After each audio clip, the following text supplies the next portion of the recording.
So I think we're here. Let me know if you see us. Come If on, you man. don't, On Twitch. okay. I understand this has Mm, been very frustrating to everybody. Um, yeah, but it's let's try this it one says more we're time live. and see if this is happening. I'm trying to find Oh, us on my child. okay.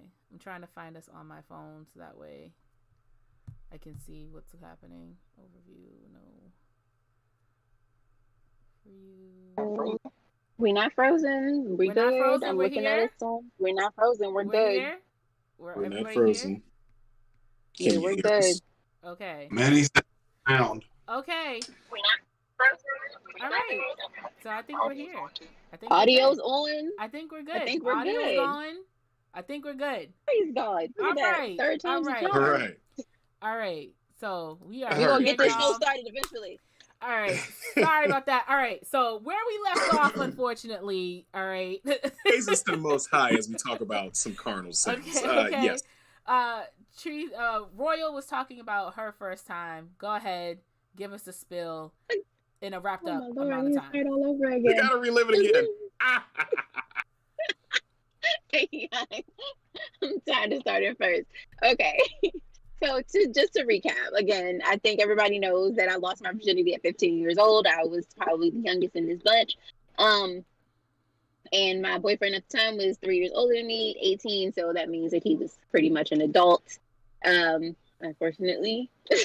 But it was something that I was ready for. Somebody had, worked up in my mind that I was gonna do. I was ready to lose it. And I mean the biggest okay, so here's the problem, right? So at 15, you're not really thinking about where you lose your virginity at. So we was like at his homeboy's house on the mattress on the floor. Speaking of mattresses on the floor, I'll have another story to tell about that later on. But the mattress on the floor, and we ended up going at it 4 times in a row, like in almost rapid succession. I don't want to say rapid because I don't make it seem like You were rabbits. right, right.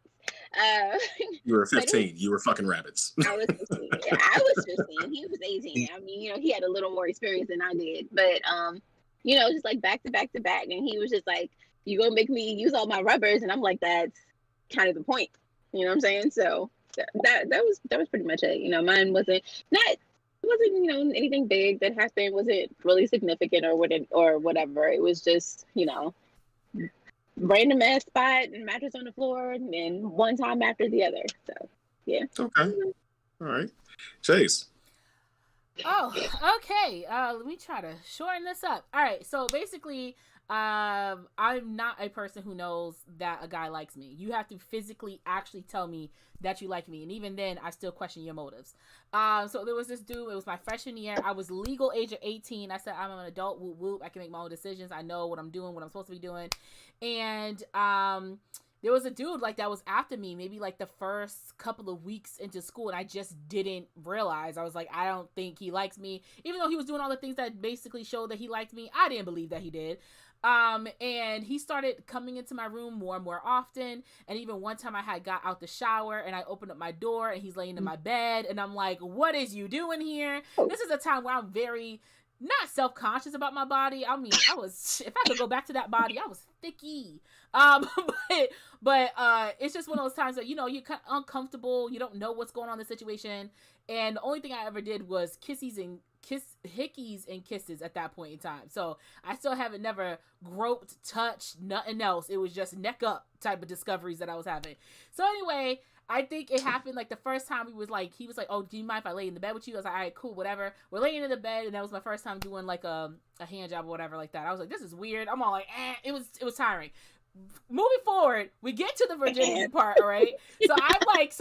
I'm just like, you know what? I got, like, we just had a party that past week. It was Pasa Pasa. Somebody gave me an extra race that they had. I was like, I'm like, I'm ready, okay? This is the time of the taking, all right? I made sure I had on a cute little night outfit. Okay, it was basically like just shorts and like some high socks and stuff and a jersey or whatever, and we just laid in the bed. He was like, we started kissing and whatever like that. I get a knock on the door, and it's one of my people from down the hall, and I open the door. The room is completely dark. She's like, yo, what are y'all doing in here? I said, what do you want? You know, like, what's going on? They're like, yo, I'm just trying to get, yeah, like, she's like, I'm just trying to get a charger. Bro, like, what? So then I had to search in the dark for a charger. And then just in case no one else would knock on my room, I had to leave, go down the stairs to my roommate who was in her boy's room. I was just like, yo, something about to go down. Don't be coming knocking in the room. And she's like, oh my gosh, really? So then I ran back upstairs, got back in the bed, and then I laid plank. Like, I just didn't know what to do at the point. So he kind of just got on top. So he was like, can I touch you? And I was like, yeah. So he started fingering me. I was like, oh, this is a little weird. This is something different. Mind you, like I told y'all, I just did above neck stuff. And then he got on top of me, and then when he put it in, it was, it felt wrong. It felt very wrong. It felt like this was not supposed to be happening. I even asked, are you sure you in the right hole? Because this don't feel like it's supposed to be feeling. I was like, I think you in my booty hole. I don't think that she was in my vagina. I don't feel like it's in the right place. He's like, no, I'm in there. And I can't, it wasn't a big, huge pain, but it was discomfort. It was like, the first time you go to the, it was like the first time you go to the gynecologist and they put the clamp in. It was like, just uncomfortable, like uncomfortable pressure. And like, he just kept going. I was just like, ooh, yeah. But after a couple of strokes, I was like, okay. And then he got a little deeper. Them thighs started raising up, baby. Okay, they started hiking up, and he was like, I mean, if you go missionary, it's feel better. And I'm like, I feel like if I move, it's gonna be bad. Just keep going, just like, you know. And yeah. And then the next day, I had to go. You didn't lose it in missionary? I did lose it in missionary. I lost it in missionary. Okay. It's a deeper story, but we don't got time. Okay. Next week, okay, next week I'll give you the whole thing because there's a lot that goes into it. The next day, I had to go to the doctors with my friend. No, I didn't go to the doctor. My friend had to go to the doctor because she had dislocated her shoulder. Anyway, she played lacrosse. So anyway, I'm walking down the hallway to meet her, and she's like, why are you walking like that? And I'm like, what do you mean? And she's like, you're fucked. I was like, I am no longer part of the parenting community. So yeah, you gotta slow down, Chase, because I'm sorry, but this is the point. I had to rush it. I gotta rush it. You see, I did it in 5 seconds. I did it in 5 minutes. Okay. She said coming into America. She did a birth scene and coming to America when the girl was talking real fast, and Eddie and Arsenio was like, "Yeah." No, they're about to fall asleep. I just things to say. Number one, the fact that you went whole Sunshine Anderson. Like, how did you get here? Nobody's supposed to be here. That's not Sunshine Anderson. That was I love Sunshine Anderson. Sunshine Anderson wasn't that song. That's Deborah Cox. That's Deborah Cox. Sunshine Anderson. Don't play about Sunshine. I know Sunshine. That's Deborah. That's Deborah. That's Heard It All Before. Yeah, Heard It All Before. That's the jam right there. So what was your second question? Everybody knows the universal sign for don't come in this room. Put a sock on the door. Put a what's the name? Listen, this is not really a girl thing. That's not okay. First, this is my freshman year. This is 2010. Okay, so yes, we had signs on the door. Yeah, 2010, my freshman year. So yeah, y'all old. Anyway, so yes, we had boards on. We had boards on the door. Huh? What y'all said? Oh, wait a minute. I thought somebody not born in the 90s said something. Anyway, so we have boards on the door. Oh, no. See, wait a minute. Come up here. She's in a whole ass whooping. I don't care. So listen. So I'm just trying to figure out. So we had. Why toxic? I'm not toxic. Look at the dimple, Joy. You being real ageist. No, because I got dimples too, and you being a hater right now, and I don't appreciate it. Anyway, so we had boards on the door, but I just didn't think because I already had told my roommate there's somebody knocking the door about charger. I'm like, this is too much. Okay, I'm just trying to have going on. I'm trying to have my fun. And it was just I will in a slow down rate. Basically, we're not gonna say groomed because that's a little weird, but he took his time getting me to that point. It wasn't you know how some dudes are like, yo, let me hit it. It was very slowly progressive to get to that point. I think when he started working on me, as in like really just like coming around, talking to me more and everything, I'll say it was like maybe beginning of October. And this didn't happen till mid-December. So, like, I will say that he took his time getting there because there was a lot of nights of just laying in the bed like, I was a big girl in a twin XL bed. What you doing? I'm about to fall out. What's happening? It was, Ma'am, you know. ma'am. No. So Slow poundage. yeah. Really slow poundage. So I mean, like, this is the thing. Like, it was a good time. Poundage. I felt comfortable. I felt okay in the situation.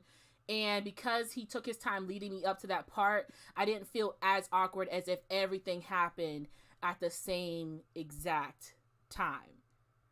Mm-hmm. And the first time with Fellatio, I knew that I was going to be a great head giver. Anyway, next person on the docket. All right, I'll go next. So my That should be first a first time story too. Just saying, but continue. The first time of us. The giving first head? time, Yes, yeah, that should be a first time story too. Yeah, be a first time story, it too. definitely should. Yeah, Yeah. we'll get into that. That would be good for next into week's that. episode. Next week's There episode. you go. Definitely There you go. that one. Don't give it away. Don't give it away. I, Just you know, let it happen. okay. All right, so my first opportunity to get some was actually I was 18. I was a late bloomer. I was going to the local community college. If you know, you know, you don't. I don't care. I had I think it was like I was 18 in 2003. Yeah, because I graduated in 2003. So actually, I didn't lose it until 2004, right before I turned 19, to be exact. You graduated high school in 2003. Yes, That's we did. correct. Yes, we did. Wow. I was born in 1985. Okay, I'm 36. Yeah.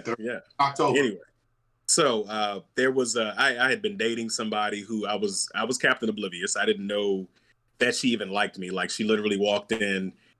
We had an area where we would just sit down and play video games. I obviously didn't graduate from college, but I went to school every day to play video games with my friends. And she walked in and was like, "You're going to go to class today because you're going to walk me to class." And she sat on my lap.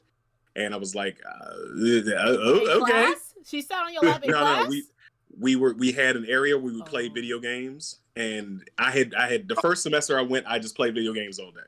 Yes. The start of the second semester, she had basically been watching me and stalking me.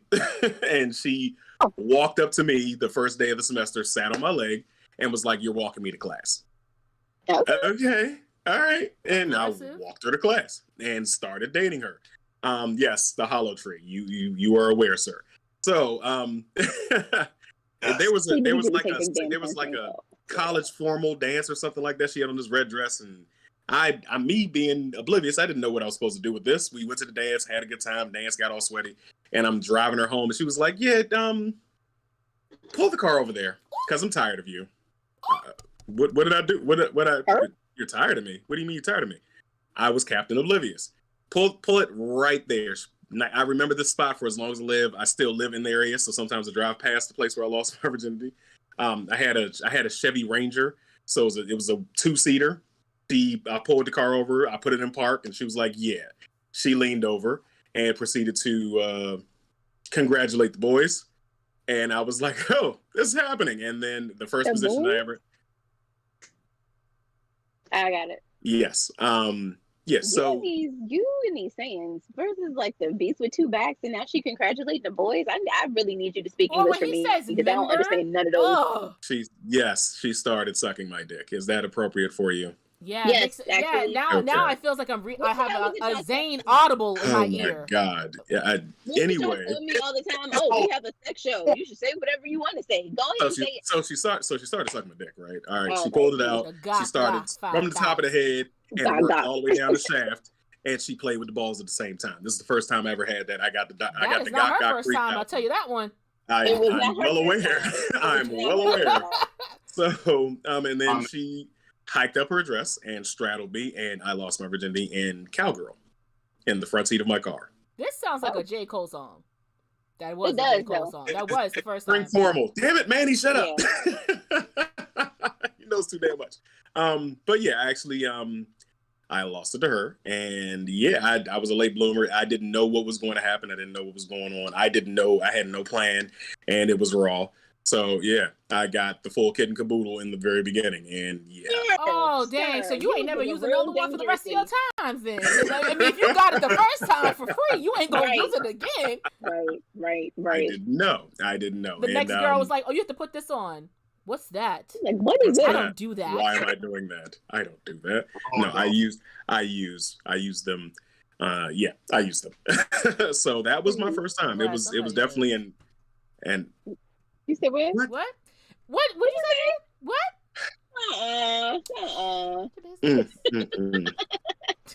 Wow. Yes. So it was definitely an eye-opening experience. I had always had a sexual mindset, but I never knew the social cues as to when a woman was ready or when they wanted. I didn't have the experience at the time, and it took a while to learn that and gain that and basically figure that out. So, what? Wow. Okay, Darren got it in on a housewarming gift. And a housewarming. Okay. Okay. Wow. Good job, sir. Good job. Wow. So, yeah, that was my first time. So, big homie, regale us with your story. And mine was actually like after I got older, I started to realize I was the actual J. Cole song. Because I was talking shit to my girlfriend at the time. We were getting ready to go to prom. Because I'm a year ahead of her. We go to prom, my prom. I was talking shit like, yeah, I lost my virginity before knowing goddamn well the first time I came out a pussy was the only pussy I've ever been in. So, yeah. So when it came to it, I was talking big shit. Then the time came. We had we rented a limousine, me and two other couples, friends of ours. And yeah, Sarasville. Yeah, so went over, we was driving in around DC, and I was like, look, this is the only time I'm going to be able to actually get it without my parents being around, because my parents was actually like, oh, you ain't getting cheeks in my house. Ain't no females in this house without me in the house. So yeah, I got my in the back of the limo. Unfortunately, one of my friends was in the car. And his date was in there as well. So yeah, cuckold? Like, what's happening? You gave a show. Oh, pretty much. I went in, got some cheeks. She bust a couple times, and I didn't even come. Wait a minute. Are you sure she did? I was about to say, like, your first time, like, come on, don't you already knew. Come on now. I didn't come. I mean, I didn't come on after a few times that we actually, because I had the rubber on. So that's why I didn't get the full use of it, because I had the rubber. But as far as that one, that was my very first time. And ironically, I was supposed to be taking the SATs the very next day. Needless to say, I got a 300 on it because I was tired as hell from the night prior. So damn, nigga, you spelled your name? You spelled your name correctly. That's basically what you did on that SAT. You spelled your name. I was asleep in the middle of the test because I didn't get home until 3 o'clock, and the SATs was at 7:30. Wow. Boy, that's you played the time. I don't know why you did. You should have rescheduled. Did you retake the test? Right? Did you retake it? And it's probably a good thing that I didn't take the test, because we never would have met at PG. So yeah, fair enough. Oh yeah, so it all worked. Takes you where it needs to go. So because you did horribly with spelling your name on the SAT test, you had to retake it, and then the next time you took it, that's when you met Trey. No, he didn't retake it, and he went to PG Community College. Yeah. Oh, wow! At that time, it got you just writing your name, and you get 300 because the score changed over the years and everything. So 300, I just got my name right. That's it. That is a great story. Darren Smith says, put a quarter in your ass because you played yourself. But but the funniest part was the very next day, we went to a movie with my family, and I got some dome in the back seat, and my baby sister was totally oblivious to. She thought that she was just laying on me, and my dad thought I was falling asleep. Because he laughed and like, oh boy, you was falling asleep. I see your head rocking back like 3 or 4 times. So and I was like, clearly, Herb gave 0 fucks. Oh, clearly. I mean, like, you took your whole life in your hands then, okay? Because my parents would have kicked my ass for some shit like that. What is? Let me look in my backseat and see my daughter's head in somebody's lap. I'm pulling over. No, hold on a second. I had the what's the name? A jacket over top of us. So nobody would have known. No matter. The bobbing of the head. Head in lap equals death. Sir, you had your baby Sorry. sister sitting The next to baby you sister. while you was getting topped off. Yeah, take your shades Okay, off, 'cause you so, now now that It's weekend her. What can I say? Nah, fuck that. All right, guys, thank you so much. That was the Kinkazoid podcast. We really do appreciate it. You know, No. there's nothing else we can say after that one. So I mean, oh, there's plenty. There's plenty. So now that we've all Right. regaled you all, now that we've all regaled. cigar get blown out. Ugh. Right. Now that we have Say about regaled this our audience with our first times, let's get into a little bit more specific things. So, what age do you guys think is appropriate to lose your virginity? I lost mine at 18. So did Shays and Herb, and you're the odd person out. So I'm going to make you go first again. Of course, you always make me go first. It's fine. It's fine. Honestly, and this is just me being realistic. There's really no. Of course, you don't want. Mm-hmm. I'll say in this case, as I'm a parent, of course, you don't want your child to lose their virginity young. Did you just say child? I said child. Oh, okay. Child. Child. Put your listening ears on, okay? Put them on. Okay. Gotcha. I like you. I love you so much. Mm-hmm. No, but you don't want your child to lose their virginity young or anything like that, or even promote it about it. But it's just like when you're ready, you're ready. That's the first thing. I think for me, would I change the fact that I lost my virginity at 15? Definitely. Because I don't feel like I was emotionally ready for it. Like I thought that I was, but I wasn't. So I would say, just because based on my personal experiences, I would wait until I was old enough to make the decision. So I think 18 is a good age. You know what I mean? Like you're considered an adult, you can make your own decisions. And you are more, or I should say better equipped to deal with the emotional fallout of actually doing it. Because I think as a teenager, you don't really realize what it means. Like you don't grasp the severity of what you're doing. It's just you're having sex, and that's pretty much it. But going back knowing what I know now, I would say that 18 is the best time to lose it. You're mature, you're grown, you don't really have to you still have to think about the repercussions and everything, but again, like I said, you're more equipped to deal with it when you're of age instead of doing it as a teenager. Okay. Chase? Same thing. I was 18, just a few shies after being 18, actually 6 months, I think. And so I say 18 just because, in all honesty, I mean, at that time, especially if you're in college or whatever you're doing, they literally are pushing it down your throat. Protection.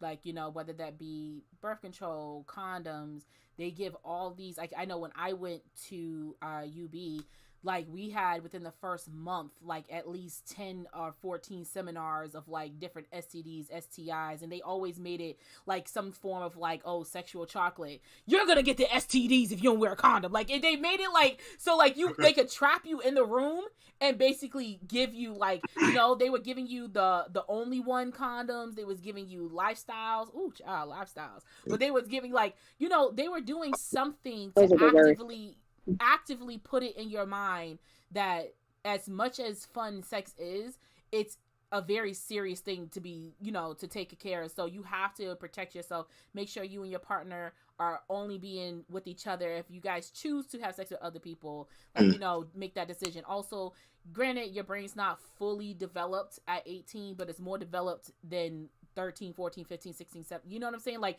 the older you get, the more you have a good conscious and good decision making skills to know what's better for you or what's not good for you, like that. And like like me and Trey, we were 18 but we were still ignorant, like what I'm saying, we still didn't know people liked us even, and that's at 18. Like so imagine us at 14, 15, like what I'm saying. So it's just one of those things, like it's better to have that then, because then at least you have that. Plus, if your parents are telling you, hey, don't bring no baby home, don't do this, don't do that, you're making sure that you're not going to have that. And also, if you're 18 and something does happen, whether you are pro or anti, you can legally go take care of something. Oh boy. Okay, so and that's what it is. You legally can take care of something because you're an adult. Okay, Yeah. and you're gonna have to pay out of pocket, and y'all gonna have to be working at McDonald's or Walgreens or whatever is around you. But it's a bill that you can pay off in your name. So it's either a bill now or a bill for the later. next 18 years. 18 years. Yeah, so bill 18 years. so and that's why I think that decision can be made. Like so yeah. Right. I don't know. Having to explain to your parents that you've had sex at a young age is it's rough. And I mean, that's another story in itself of how my mother found out that I wasn't a virgin anymore. Oh my God, my father too. That oh one my is a story. I hope he never watches this show. Yeah, y'all know. I think y'all know the story. We know. Yeah, we know the story. Y'all know the story. But I think it's different because you guys actually go to the doctor and the doctor can tell. They just got to guess with us. Like you don't know until. Well, I mean, technically sometimes you can tell when a guy you can't, because a female can lose her what is it called? Hymen. Her hymen. Yeah. Putting a tampon in. So riding a bike. So Yeah. So, but I'm saying with boys, you'll see the attitude change. You'll see it's literal. I have a friend. I'm not even gonna say his name because I know I knew him in high school. When he got into PG, he lost it, and all his whole geeky changed demeanor just overnight. He was like voice got deeper. Everything it was like, oh, you got some, yeah. Like we could tell. So. Shut up. Not lifestyles break off the sound of a whisper. I am dead. But it's facts though. Lifestyles are literally the worst type of condom. But you know what's good? The only ones, the ones that have the cute little designs on it, them things is durable for no reason. The amount of damage me and my friends used to do to them is out of control. We like do balloon bubbles. What is it? Balloon animals. We would fill up with water. You were not. So I think that it's the appropriate age. Yeah, I got to change the subject because that just lost me. The appropriate age, being realistic. I know that there are a lot of us that are late bloomers who don't get it until Durex. Are late bloomers don't get it until later. But I think, in my opinion, you don't have to live this way. But you should tell. I'm going to tell my children. I'm going to tell little Trey, and I've told little Trey. You don't start trying to figure things out until you're about 16. And I feel as though if we have the open and honest conversation with our children and we tell them the pitfalls, the downsides, the negative things, as well as the positive things about this that are concerning sex, we will be better fit. We are better fit to tell our children how to do things. So. And the school systems, they literally show a cut in half diagram of both parts, and they say this part goes into here, and they never show you how. And the only other outside way they'd be able to find it out is watching porn, which is not conducive to your sexual development whatsoever. You don't want to be that kid that has been watching Down and Dirty Nuns 37 and thinking that spitting in a girl's face is appropriate for sex. That's very literally off the top of my head. So yeah, really? And you don't. I mean, if you can find it, I'd literally just thought of it. But anyway, nuns would have never come in my head. Not nuns. Little thing to say for porn. That's whatever. Funny. Okay. Booty Talk 27. Is that better? Herb, what you gotta say? I'm saying, well, first off, just to bring back to what you were saying, Chase. I know as far as like with, I don't know if you guys seen it, but like when I used to live in, growing up in Clinton. They had a actual billboard that said on there, I guess it was like to prevent kids from having sex. It was basically saying on there, what's the name? A baby costs $750 a month. Mm-hmm. How much is your allowance? That's a goddamn lie. That is a goddamn lie.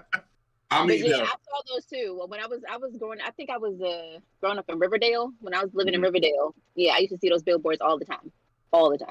And as far as my concern is, as far as when to lose it, I can only speak for as far as like when my parents, they actually like our introduction into sex talk was like, hey, you guys are getting older. I'm going to keep it as real as possible with you. I know my son, because I was living with my mom and my stepdad. My parents they pretty much said, look here, this is a vacuum cleaner. The vacuum cleaner handle is your ding-a-ling. Here's the condom. You put it on. This is how you learn about it.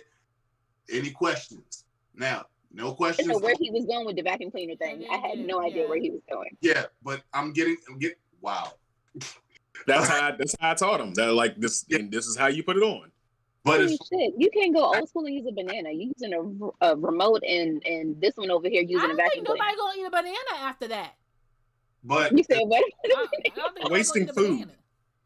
Wasting But food. back to the I point. mean, this is no, because you don't eat the peel. The peel. You just take the peel off. How you gonna waste I'm it? You not just eating take the banana peel after off. that. I'm not eating a banana after that. I'm not. See, that's your own thing. That's your mental. But like, I wish I had the sex talk like Herb did, like because I don't know why I keep saying forgetting the H in your name, Herb, because I was about to say, where's I always say, Spice. I'm not a spice. okay, cinnamon. Anyway, Call this nigga cinnamon. Oh shit. So, but like mine was, my mother was like, Candace, sit down. This is like maybe a couple of days to a week before I left, and she said, sit down. She goes, and she's sitting in her rocking chair. She's just looking at me. She's like, now, you got a cherry, and some man's gonna want to pop it. Don't let that nigga pop your cherry. That's literally what she said. That's literally the whole sentence. And I said, okay. And that's, I mean, what else? What do I say after But that? at Like, least you got that. At least you got that. My parents preached abstinence. Okay, like I mean, straight up abstinence. There was really like no real in-depth conversation about sex. So it's just like, you know, I had to learn what I had to learn in the street because I didn't have that conversation, and that's why, Trey, I completely agree with you when you said you have to have an open and honest conversation with your kids. yeah, Because if you're not telling them about sex, they learning it from they're somebody. gonna find it somewhere Yes. else. Yeah. And the other thing is these Puritan ideals that people have, where it's like you need to abstain until you. And I get the concept of it because of pair bonding and whatever have you. But realistically speaking, children don't listen to you when you tell them not to eat something that's left in the fridge. They're gonna want to go find things out. Hold on. Exactly. I want you to play with my dingling. Hold up, I'm mad at John Luther. John Luther said condoms are strong toys, but weak contraceptives. Condoms don't bust when used as a water balloon, but 2 good strokes and it's over. Abstinence, you can't unplug hormones. That is a true thing. Getting back to what I was saying earlier, though, as far as the actual age, I recommend if you're going to do it, wait at least until you're 18. I lost mine at 17. But as far as like it was just, I just feel like you should wait for the actual right time. But and have that conversation. Like if you get something or if you get somebody pregnant, you have to be realistic with your children. Don't be like, no, you did it, and like not saying that children are going to ruin your life at all. But if it happens, you need to have a realistic conversation with your parents and the children. Exactly. Don't bullshit is because your kids knows when you bullshitting. And I mean, about like with me, I actually was able to have that like talk to my dad, my biological father, about like, hey, I lost my virginity, and now granted, he was like, I wish you would have waited, but damn, the way it went out, I wish I could have did that shit. But as far as like, I recommend wait. I mean, just wait for the right person. I've always grew up thinking like, hey, wait for the actual right person to do it with. You don't want to just lose it to somebody that you just. I think I'm trying to get my nuts off, my rocks off, but it's just like I just feel like you should do it the right way, because this is something that's the first time that you're ever gonna do it. Yeah, you're gonna feel good about it, but at that time, but looking back on it, I wish I would have waited. So now that you said finding that right person, I got to transition. I got to slip this in and transition to the next one. Considering what you just said, would you have married the person you had sex with for the first time? Hell Don't start with me. Don't start with me. Her first. Why do you say hell no, sir? I found out later on, not even 3 or 4 weeks, 3 weeks to a month later, she was trying to fuck with my brother. So hell no. A brother. That's my brother. Jesus. Just try to keep it in the family. So hell. What? Shut up. If you clean, your brother clean. Like, I mean, hell no. Hell no. What? Chase, would you have married the person you had sex with for the first time? Because, I don't you know that little thing on TikTok, and it's like the song with Doja Cat and SZA. It's like ding, and like for Pride Month, everybody's like this. Ting! Oh, okay. I'm sorry. I'm just hearing so her basically, wasting good whiskey. Basically, I was like, what? So this is in Game of Thrones, Chase. Anyways, all right. So no, I would not. Besides the possibility of them now being a loose wrist person, it's the mere fact of like they just kept up drama for no reason. Like it was continuous amount of drama. Like they started first of all, like we always say when we talk about friends with benefits, blah blah blah, we'll be talking about that in like 3 seconds. I've always kept a contract. If you're gonna be just with me, be this with me. That's period. So I personally, when it came to my virginity, I always said whoever I have, because I had a boyfriend in high school that I could have lost it to a bunch of times, but I knew he didn't respect me as a person and didn't respect like what I withheld in me. I was not a person that was like, my virginity is my treasure and gold and only a true man's gonna get it. I didn't give a fuck. I didn't think about it that way.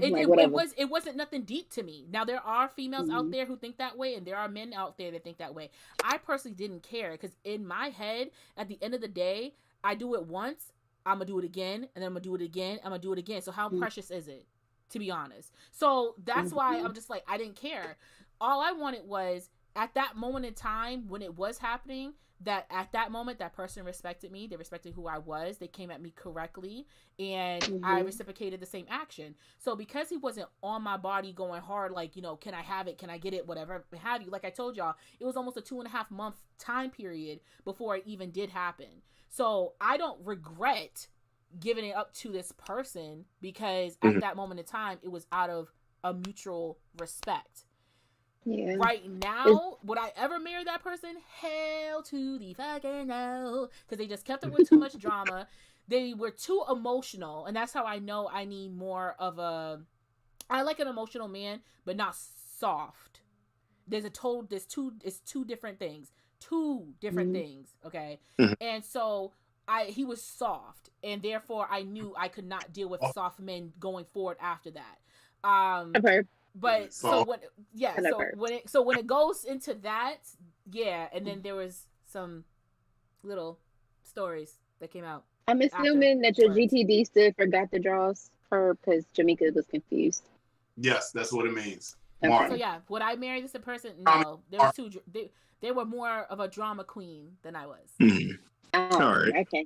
I personally, no, at this point, no. And I'll admit it here. My son's mother was my first. So no, absolutely not even in a million years. So yeah. It's a hell no for me too. Okay. We tried to maintain a friendship or whatever, and like Facebook friends or whatever, but he was like the epitome of the word smash the homie. Because when I say he went through like 3-4 of my friends like afterwards, it was just like, there was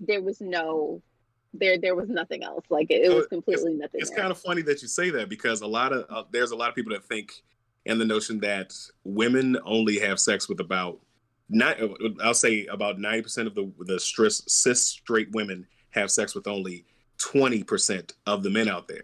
So there are a lot of guys who are having the time of their lives because of their level of attraction or quote unquote value. There you go, because I know you're going to say it.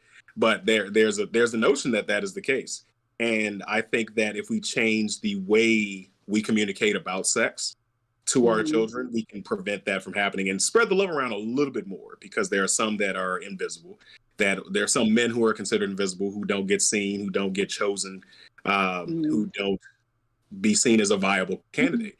So sometimes in the beginning, when we first step out there and have sex, we choose somebody who's not worthy of us. And that's why we all have the general consensus of, no, I wouldn't marry that person. Like that was, right. I wouldn't go back. I wouldn't change anything. I would, yeah. So what do you guys think? And what about going back and changing it? Yeah. Well, the notion that only 20% versus 90. Comments. I see the comments. I'm looking at the comments. I see them. I ignore the ones I need to ignore. And I'll go back to it when I need to go back to it. Yeah. No, I will not stay away from the red pill stuff. No. I'm purple pill in all honesty, but go ahead. Okay. Don't worry about it. You and these sayings are throwing me off tonight. I don't know. And see, okay, so I think in my situation, it was more so like a conquest thing. You know what I mean? For you? No, for him. Mm-hmm. I think it was more like a conquest thing. Because like when I say smash the homie, I'm talking about like 1, 2, 3, 4, 5 of them. Yeah. You know what I'm saying? Time out. Mm-hmm. Are they really your friends after that? Hell no. But see, here's the thing. Here's another thing. We were teenagers. Like when I say I lost my virginity at 15, he was 18. He was going after, you know, like all of us. We were teenage girls. We were all in. What was that? I was in 10th grade. You know what I'm saying? So like he was on a mission. He was on a mission. Was he a senior in high school?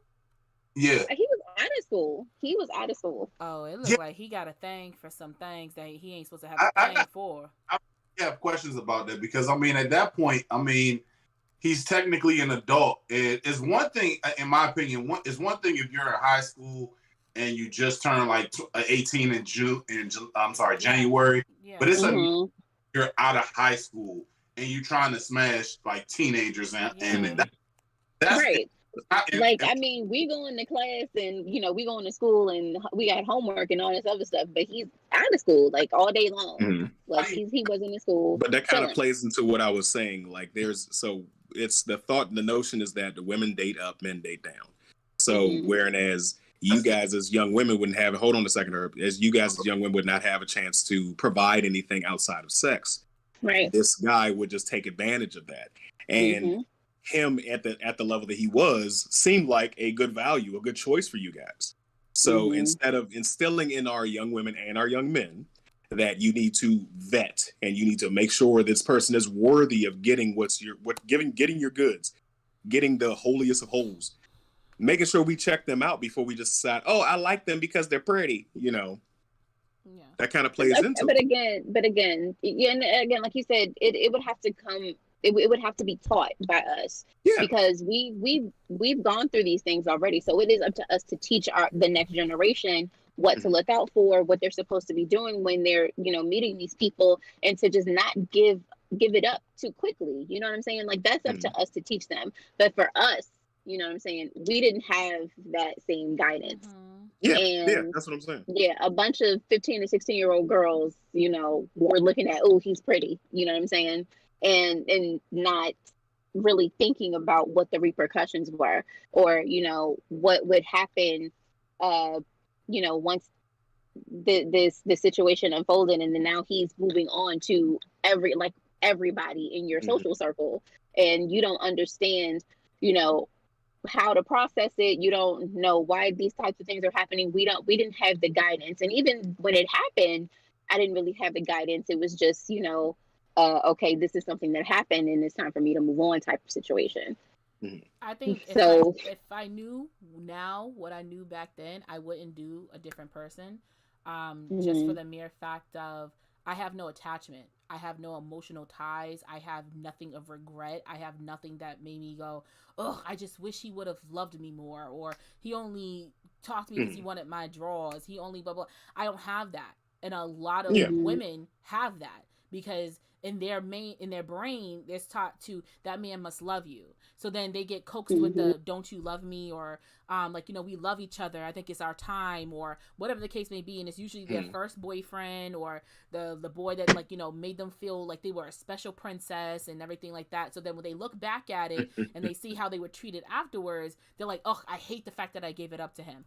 Because I made sure, and because I didn't care about a relationship, because I didn't care who you were to me, I didn't care if we were boyfriend or girlfriend, if you liked me or not. It was based off of how you treated me as a person, like respect-wise.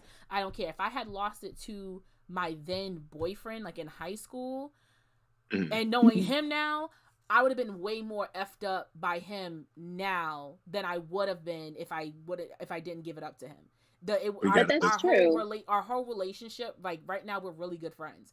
Our whole relationship would have been just completely skewed because it would have been more of an emotional connection to me because of how much I loved him at that time and continued loving him. And if that is definitely true. And so because I didn't have, and that's why I tell people, like my mom questioned me when I told her, she's like, you don't want to wait for your boyfriend, blah, blah, blah. And I was just like, I just wanted somebody to respect me. Because now I can stand here and be like, I don't care about who I lost my virginity to. It is what it is. I have nothing to tie that back to.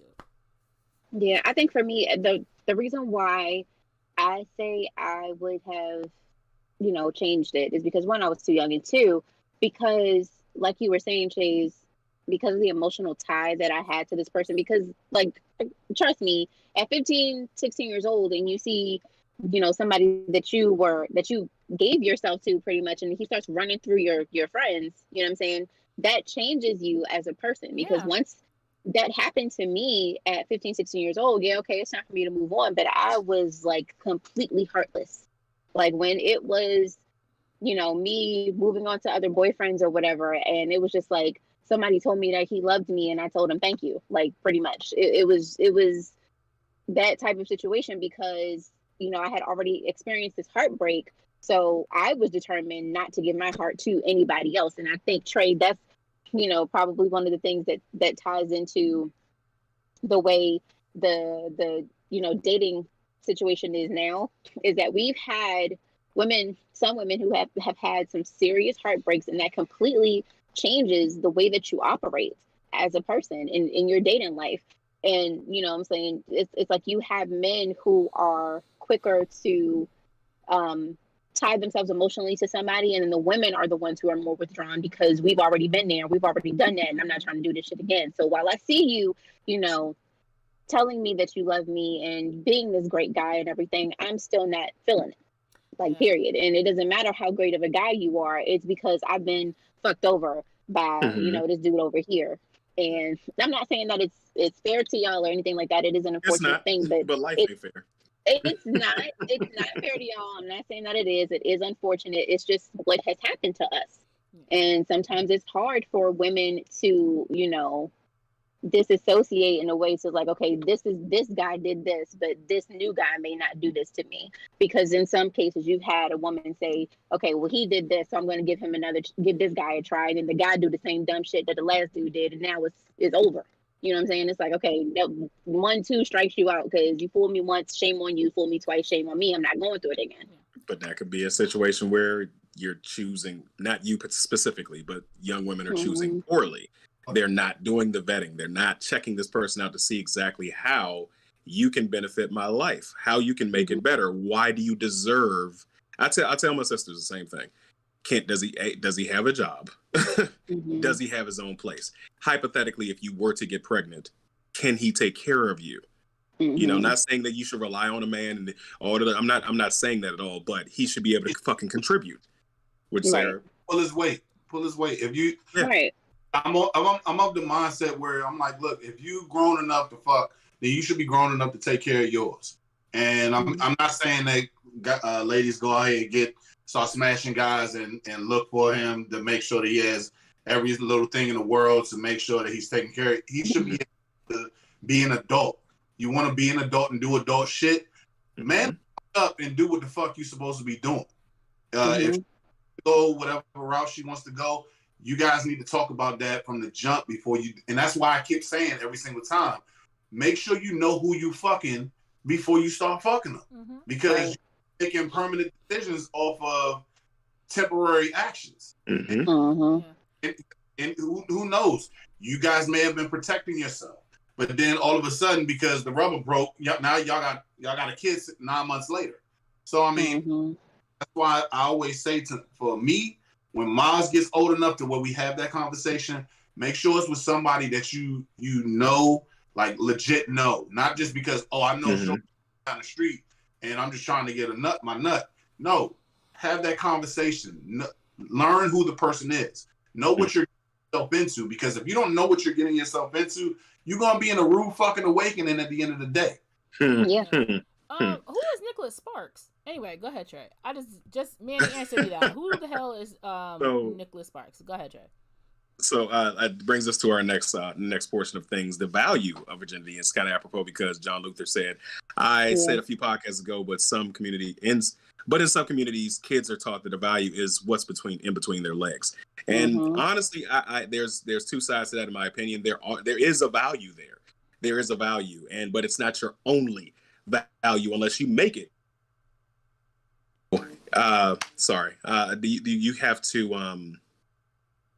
You have to. Sorry, somebody called me and it threw me off my train of thought. But yes, our next topic: is there a value? Is there a value into virginity in these days for the younger generation? Do you think that virginity is valued? Because statistically speaking, there are less virginized women than there are virgin men these days. Women are honestly giving it up at a faster pace.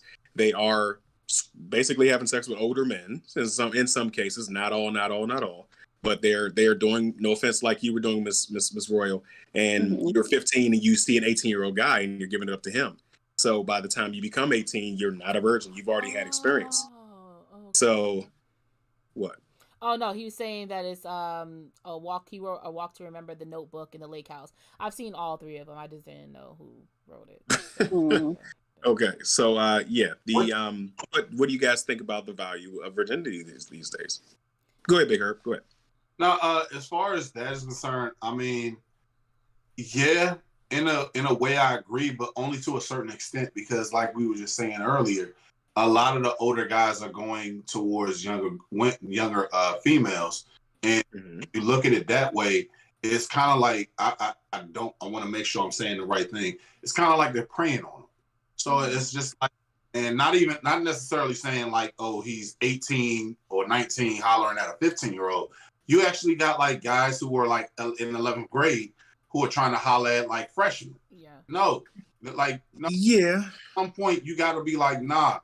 Because at the same time, the women are put in a predicament because the guy is hollering at them, and because they think that oh well, he's actually showing me attention. I may try to up, but then on the flip side, you got guys like me, and not all guys, but you have guys like me who up until my senior year, I didn't think I could get action at all. I mean, to be honest with you, I was like, shit, if I even sniff some, I'm going to be... You are not alone in that thought process. I was right there. I ain't lose till I was almost 19, so I get it. But at the same time, I feel like, honestly, you have to, I don't want to come off as like, I got to put the glasses on. No, I'm being dead ass serious. I think that we need to talk to the ladies to the young ladies more, because guys are like that. At some point I was one of those guys. At some point, older guy, like if you have because I'm the oldest of 4 kids, and my dad even has another daughter, and if I was hanging around her more often, I would have been saying the same thing. Niggas ain't. We like, they really are gonna try to fuck. Now they don't give a shit about you. Find a person like I don't have a problem if you lose your virginity at a person who really genuinely gives a shit about you.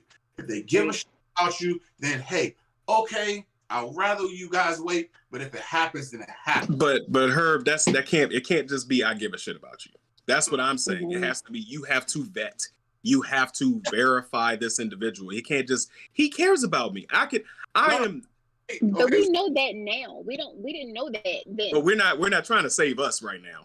I know we know that. I recognize that. I'm talking about our younger generation. I'm talking about our children. I'm talking about our younger siblings who may not have this, and anybody who's young enough to be going through this now. I'm not talking about us. We are beyond that point. I'm about to say, because we're beyond. The deal's been broken. Okay, so what I'm saying is, you have to teach the younger generation. I know I sound like an old man that don't give a fuck. You got to teach them to verify these motherfuckers. So, I mean, we're not going to pretend like they ain't nothing called liars. out Yeah, here. 'cause- People who put Right, on masks, fact. people who have a different facade when they are Mhm. with you versus to when they're not with you. And if you Mhm. can only take somebody at face value, and you can only take Mhm. what they're saying to you, and you can only take their actions, and you can only take the truths or truth nots that is coming out of their mouths. And if you have if you're coming from a cis female's term, like, his homeboys are all cool dudes, like, you don't see nothing wrong with his homeboys, he look like he got good siblings, he look like he comes from a good family, like, everything seems like, he has good grades, if we're talking about 18, 16, whatever, like that. And even if we're getting older, we're in college now, he got good grades, like, he's really known on the campus, he's a really nice person. Whoever this person shall be, or whatever age it is, you are seeing his environment. You're seeing the product of their environment. And so if the product of their environment seems very well, you're like at ease to be more willing to be more relaxed with them, to if giving it up was the thing, or to be able to bare your soul to this person. Let's not even talk about sex. Let's talk about just bearing your soul, being open emotionally and everything. If that person has presented you with their whole entire history of life, and you're seeing it with your eyes and hearing it, you don't have the conscience anymore of saying, but there's something else up your sleeve. Because I'm seeing it now, especially when we have social media. I can check who you follow, how you follow, what you like, what you don't like, and all that stuff in between. That person can still get you and switch it up on you in 2.5 motherfucking seconds and act like they were never this person. This person didn't exist at all. So yes, when it comes to getting to know a person, of course you want to vet them and make sure that they are the right type of person. And we're going to be, and this is us now, we're still supposed to be doing this. Like, you know what I'm saying? We're still, and we all still get caught up, So when it comes to teaching younger ones about doing it, you can only do so much. They're not going to get it right because we didn't get it right. No one's ever going to get it right the first time, the second time, or the third time.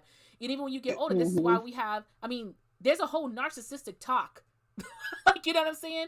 That showcases one person one way, and then when they with you behind four walls, that's a whole different person, Go ahead, Herb.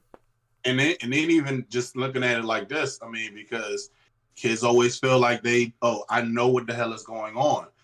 Now we look like our parents telling them like, no, don't do this. No, we're legit trying to tell you, like, don't just sit there and look at it as like we were adults and we know everything about. No, because we're telling you this from experience. Like, hey, try to legit vet that person out. And if you try to vet them out, Alicia said, honestly, looking back, I would have Memoirs of a Geisha Mind and sold it to the highest bidder. Perfect vetting process. Okay. Yes. So I think did y'all not watch the movie? Y'all didn't watch the movie? I did watch Memoirs of a Geisha. I'm taking the context clues, and I'm like, I did watch Memoirs of a Geisha. I don't. That sounds like something was separated. But there was a girl, if you guys remember back 2005. 6-ish, it was a woman who was selling her virginity, and I think like she sold it for like $4 million. Oh, that's what it was. That. Oh, okay. Like, that's what it is. But whatever. But yeah. You put a price on it. You now only the highest bidder can get it. Listen.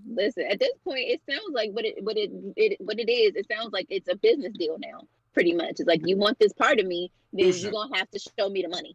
It is. And that's why they always say, men, if I pay for your date, I automatically get pussy if I pay for it. And that's what it, no. But I'm just saying, listen. No, put a bid for it. I paid for it. Like, y'all saying, like, I should get my money. I should get compensated for it. If y'all saying that now, then that's the same thing of a man saying, if I took you on a date and I paid for dinner, pussy should be coming with it. If you're gonna take it's gonna be putting that same thing. I feel like it shouldn't always be monetary though, because think about it this way, okay? And look at it like it's a business deal. If I am providing this to you, what am I getting out of the deal? Because you're getting this part of me. What is it that you're bringing to the table? You know what I'm saying? Like, all relationships to me feel like a business contract at some point in time. Like, if you look at marriage, even marriage is a business deal. What Absolutely. are you bringing? Yes, what are you bringing to the table? And I feel like, fuck it, your virginity should be the same thing. I'm giving you the best part of me right now. I'm not saying it's the best part, but I'm giving this to you. What are you bringing to the table in order for me to give it? That, and that's what I think it should be like now. Like, you know, like Chase said, it wasn't something from me. It wasn't specifically like, oh, you know, this is, you know, somebody who I really love and blah, blah, blah. I mean, like I said, I put a lot of myself into that relationship, which is why it fucked me up. But the fact of the matter is that once you're ready to give it, you're ready to give it. But in this day and age, if men are putting so much value, or people in general putting so much value into people being virgins or whatever the case may be, what is it that you're giving to me for me to give this to you? And to wrap it up, like in that case, I think going forward, I would rather care about talking to my kids about the amount of what they're giving out emotionally more than what they're giving out sexually, because emotionally that will F you up. And I agree. Obviously, yes, talk about stuff sexually and all that other stuff, but I think sometimes people focus on the don't have sex with this person if they're blah blah blah blah. If this person's been running through this person, don't blah blah blah blah blah.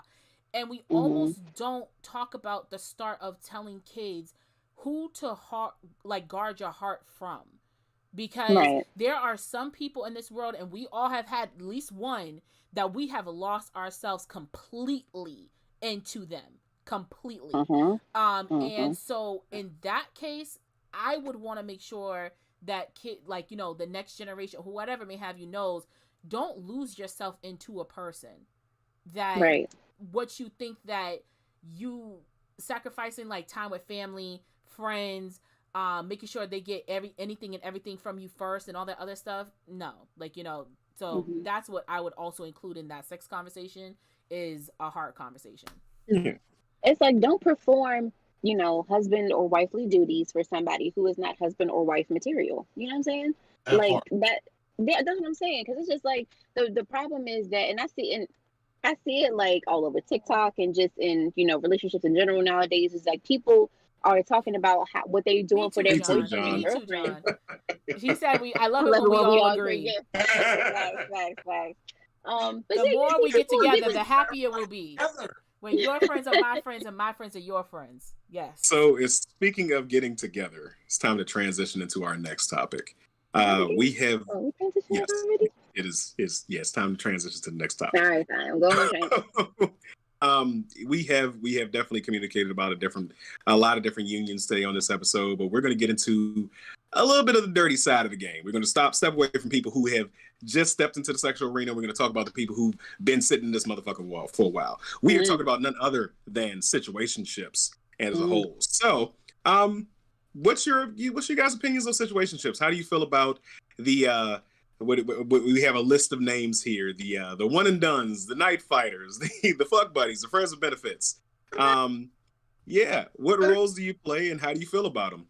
Like, we've all been there at some point. Like, we have all of us have either we've, you know, been one, or we've been with one, or whatever. Like night fighters, one and dones, all that stuff. I think we've all done it at this point.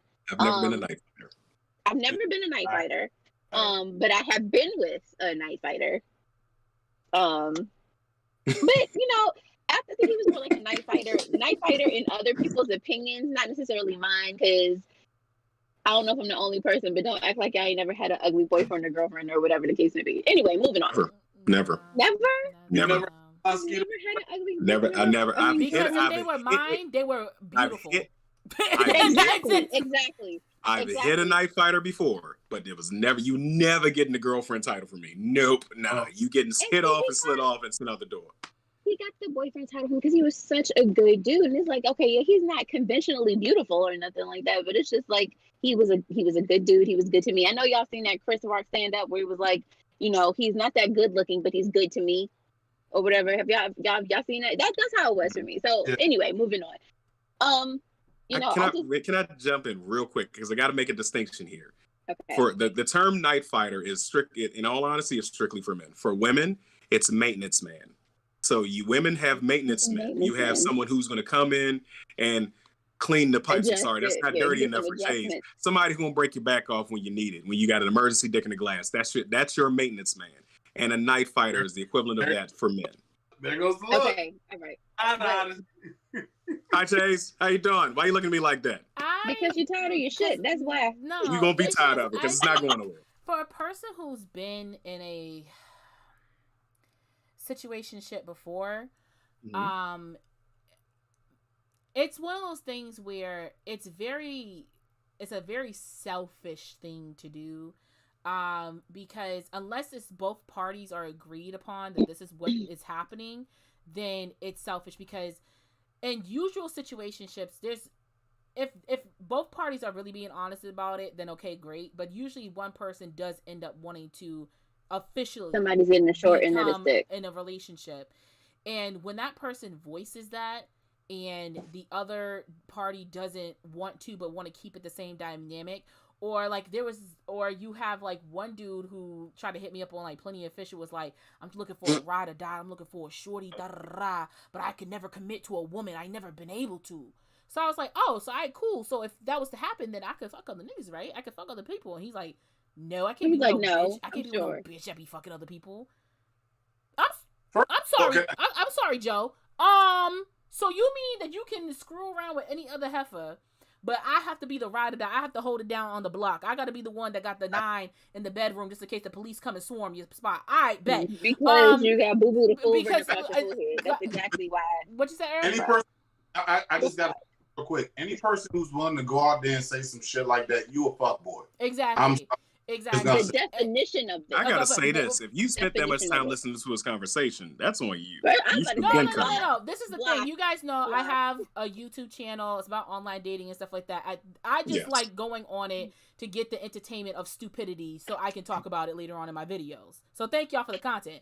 But it's just it's just the mere fact of there have been times where I've been in a friends with benefits, and it's been fine on my part because, like I said beforehand, I know how to keep a contract. I don't break the contract. You will never catch a feeling from me because I know how to keep that separated. But if you end up falling in love with this meow, I don't know what to tell you. We already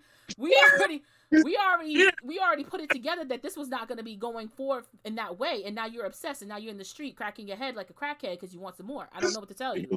All right, but it's the mere fact of situationships hurt people in the long run because they do. I want you, and you know that I want you, and you want me too. A situationship is when two parties really want each other. This is not one person wanting someone. This both parties really want each other, but it's I can't do a title right now. I don't have the time right now for you. Then let me go. You're selfishly keeping me here because one, you don't want me to mess with nobody else. And two, you like having me around. You like the time quality that we spent. You like getting deep in the guts. And you like all the benefits of me, but you don't want to claim me. But so when I tell you I'm talking to another person. So when I tell you I'm talking to another person, yo, what you talking to another? Like, what are you doing? Like we not together. We're not together. Okay? We have been an acclaimed situationship. Last time I checked, I ain't no part of a situation. Okay? Right? Right. It's either you gonna have all of me and claim me, or you don't get me at all. Facts. I think that you have to. Thank you so much. I think that you have to have a level of personal responsibility in these situations. So if we're talking about, to answer your question, John Luther, is that being friend zoned with sex? That's not friend zone. That's a fuck buddy, or that's a friend. If you're in a friend zone and you're getting sex, you are a friend with benefit. That person just doesn't want to commit to you, whichever side it's on. If you're a fuck buddy, it's literally, hey, what's up? That's more so to the sides of maintenance men and night fighters. Like, I'm just trying to fuck. I have no reason to be committed to you emotionally besides physically, and there's no ties or anything. And that's what happens. But there is a level of personal responsibility in the situations. If you are man or woman, if you're giving out part of yourself to somebody, ultimately you are choosing to do so. I make the disclaimer all the time. I am a cookie monster.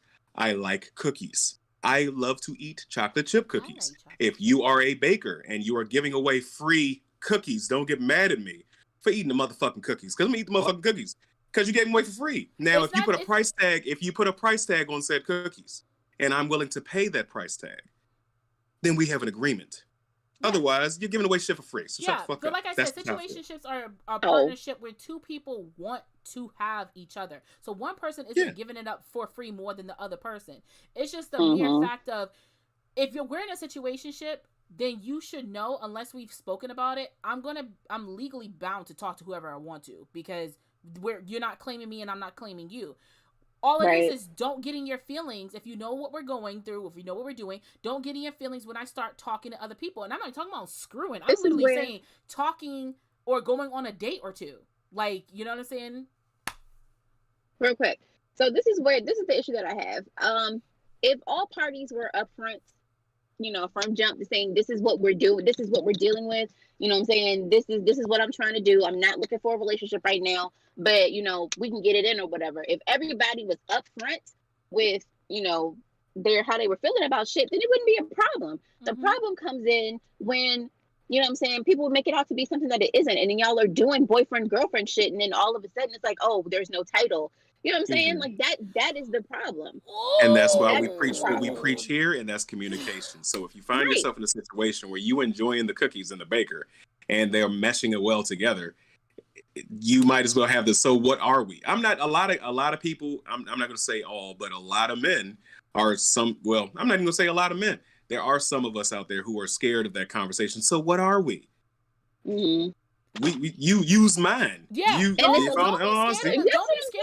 The point is, if I have told you, it's just like Royal said, if we have had this conversation, we know where we are, and we know where we're standing, and everything like that is going on. When I tell you out of respect, if I want to, that, hey, I'm talking to another person, yo, what are you doing? Like, you talking to another, like, you supposed to be blah, blah, blah, blah. Don't get in your feelings that time. And then when I come to you with saying, so what are we? I mean, I ain't looking for no relationship, baby. I don't know what's going on with your split, bro. But I'm just saying, do not sit here and get mad when I am dating another person, because I know we are not on that type of time of a relationship. But then when I come to you and say, what are we? Not so I can get emotionally bounded to you more, but just as a clarification, so I know how to move correctly moving forward. You get your little feelings about it. Make up your mind. Anyway. I want to say this before we go to the next topic. Ladies and gentlemen, it's 2021. Public service announcement. Your boy Weekend Herb is here. 2021. Grow the fuck up and talk to people. You can get a whole bunch of shit solved if you actually talk to one another. I endorse this message. I endorse it. Yes, fully endorse. Look, I ain't trying to be in a relationship. I'm just trying to fuck. Okay, well, I understand. Then you can go ahead and have that conversation. Then, Trey, don't do it. Don't do it. Put it down. I'm just waiting for you to finish. What toxicity can you get out of two people talking and confirming what they both are agreed on? I just want him to say the word vet again. Go ahead. Is it safe to say that between the sexes in a cisgendered straight relationship, the side that has the most problem communicating is that without Y chromosomes? I'm sorry. I'm not trying to catch the bullshit that you are. Let me put my little mask on right here. Let me put that on. Let me put this on. I'm simply asking. I'm asking a question, and I'm just. I feel as though. Oh, really? Okay. Cool. Yeah, got it. I'm still gonna keep skewing it towards you. Yeah. So, but I think that there is a big major problem as far as your self-consciousness and self-doubt on that side of the fence. You have to open up and be willing to have that level of communication. There are a lot, not all, not fucking all, women out there who are scared to have the communication, who are scared to open up and tell them how they really feel, who are scared, because when why are we scared? Because when that individual who has trauma from the past relationships didn't let that stuff go, didn't take time out to heal themselves before they moved on to the next individual, before they swung on the monkey bars to the next penis, they still have a lot of resolve. Not all, not Why fucking are we on all. the monkey bars? Not all, not Why fucking are we all. swinging on Why are monkey we bars swinging to the on next monkey day? bars? That's what I Who want trying to to know. got upper body strength? It's an example. So, all right, you working on you went from one to the next one in some cases, and you took no time off to fix yourself. You said you're working on yourself, but you did nothing. I know plenty of women out there who've done so, who just go from one dude to the next, and they don't take time out to fix themselves. And yes, men do it too. Men do it too. But my point ultimately is, you guys don't want to communicate with us. So in some cases where you could honestly open up and say, this is how I feel about the situation. I like you. I don't want to just be a friends with benefits. I'm still hurting from the past relationships. Are you willing to work with me while I go through this hurt? And we are sitting there oblivious. Not all, damn it. It's not you personally. So who are you talking to? I'm looking at my fourth camera. Yeah, like The Office. Yeah, you see this, right? I know. I was seeing it too. All jokes aside, I was about to say like, Trey, come on. But when you came over there and said that, no, when you said that guys do the same thing, because I was guilty at one point of it. I was sitting there until I actually got into a situationship when I actually said to said person, like, look, I ain't trying to get married. I'm really not trying to get married. I'm not trying to settle down. In the middle of my whole face, I legit said that to her. I'm trying to go out here and get as much cheeks as the clap as possible. And in this situation, I want to be upfront with you. Now, if you want to take what I just said, yes, I did. That confused me. Possible. It's the way you said the clap, though. It was the way you said the clap. Because it sounded like you said, I'm trying to get as much cheeks to get the clap. And I was like, whoa, not the clap. Hold on now. Ultimately, what I was alluding to is that I feel as though men move easier between relationships. And majority of us don't consistently go from woman to woman. We don't jump from relationship to relationship. There's a lot of us out there who had a relationship that lasted 6 years, and then there's another 6 years before we get into a serious one. And yes, we are dealing with other situations in between, but women have a tendency to be serial monogamous. They go from one relationship to the next, and they build up. Oh, I didn't say that, John. Please, let me correct myself. No. I'm trying to get some cheeks. Not anymore because you're married. Yeah. I'm married. Happily married, sir. I've always said that I feel like in a woman and man's lifetime, that a woman has about 6 or more possible husbands in her mind that she has developed. Whereas a man has maybe 2 to 3 wives that he probably has developed. Now, one of those 2 to 3 is his wife, or going to be his wife. The other one is the one who got away, and the other one was just like, you were good enough, but not good enough to keep, basically, right? So, because Trey, you just gave the prime example, men do not get into a lot of monogamous relationships, and it takes a time between time. Therefore, you have in your department, you have shorter relationships, whereas women, like you said, are serial relationship people. They're serial monogamous people. They're going to keep getting into a relationship, getting into a relationship. We're going to keep getting into a relationship because they're like, oh my God, he treats me so much better than Derek treated me. Like, he opens doors. Derek never opened a door. All right, now Derek is dumb. The next person, oh, he treats me so much better than John did. John opened doors, but Derek says, I love you while he opens the door for me. It's going to keep adding on. So we're going to find more reasons for the next person to be with each other. So we find, oh yeah, I could possibly be with this person. And then you learn you can't be with this person. That's why I always feel like men have, I don't want to say they have a more serious take on relationships, but they will find what they want in a wife. And once they do, that's it. Nobody else is having her once they have their mind made up on that. Well, shit, I must be a man then, because I ain't did this. I haven't done the 6 cousin thing in my mind. No, that's now.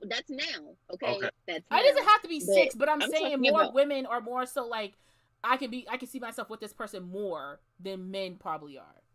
I probably have only done that outside of my husband. I've only probably done that for 2 people, and anybody else that I've dealt with has never been a thought. I kind of have to disagree with that notion because I kind of have to disagree with that notion because I really believe that. Really, are you going to anyway?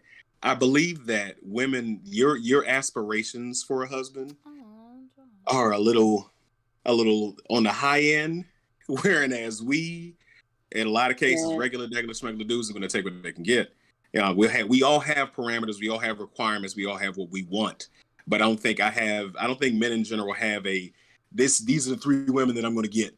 And women have these 6. No, women have that one dude up there that every dude that they talk to has to live up to that level. And that's really what I see. You guys go out there and it's like, I'm gonna build a nigga. I'm gonna build. He's got to have all these requirements. But I gotta ask this though, Trey. Okay. I remember a TikTok joint that you put out a while back, where it was just like, as far as it was like the woman says that there's like 5 stores that you can go. Oh no, that's the husband's store. That's the husband's store. Okay, I was about to say, like, I want to say, because it's like the first one, yeah, he's right here, he's good enough, and then the very next one, he's all right. Let me explain that real quick, just for the audience who have not heard the husband's store storyline before. So women all have a ticket to the husband's store. And there are 5 floors to said store. On the first floor, you have guys who go to work every day. They're loyal. They're not going to cheat on you, but they don't make a lot of money. And women walk into the store, they look around like, okay, all right, let me see what's on the next store. That's the next level up.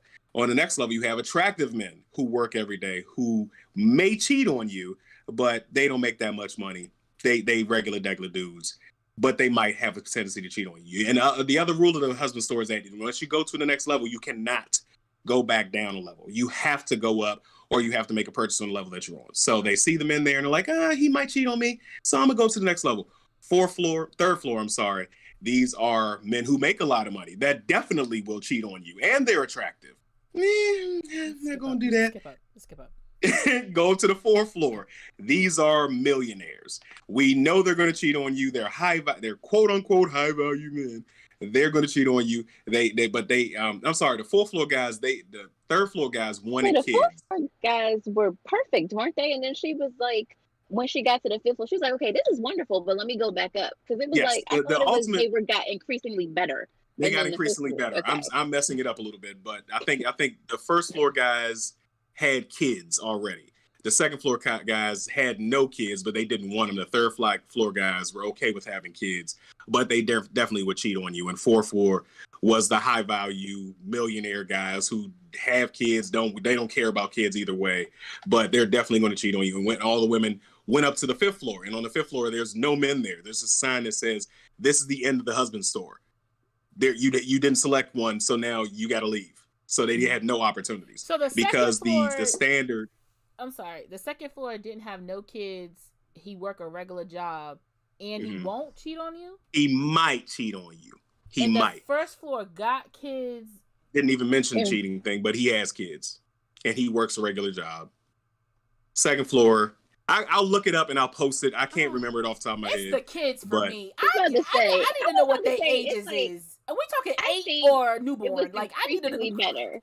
8 or newborn. I just need to know. Because an 8-year-old can talk. Somebody go to my TikTok and look for that video. Yeah, because an 8-year-old can talk back to me. To your videos. I ain't going that far back. I can't. But that far back.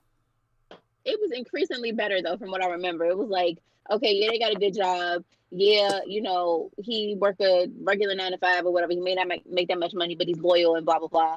And the girl was like, okay, yeah, it's cool. And then you went up and it was like, okay, he's attractive, he's loyal, he's blah, blah, blah, blah, blah. Like, it got better and better and better. And then when she got to the 5th floor, it was like, okay, yeah, you don't get a husband because you are too picky or can't make up your mind or whatever. There are no men on this level. You have to make a purchase or you have to leave. In all honesty, automatically ugly. Mm-hmm. You said what? The first floor guys were not the prettiest guys in the world. They were regular dudes. They were not super highly attractive. The next level, the guys increase based on, you got 4 floors to pick from. Yeah. You don't. Originally, women didn't know the 5th floor was empty. So the first floor, I gotta choose ugly, ugly and kids. It's something like that, but they increase in level. But the point of the story is that women are a lot of women, not fucking all, will choose. Yeah, I'm doing that because I know somebody in the comments or one of y'all will be like, I don't feel like dealing with it. So not John fucking all. John said first floor was knife fighters. Not knife fighters. Knife fighters? Knife fighters? Wow. Knife fighters. But ultimately the point of it is that some women are aspiring for, always looking for the better. A lot of women have a second plan.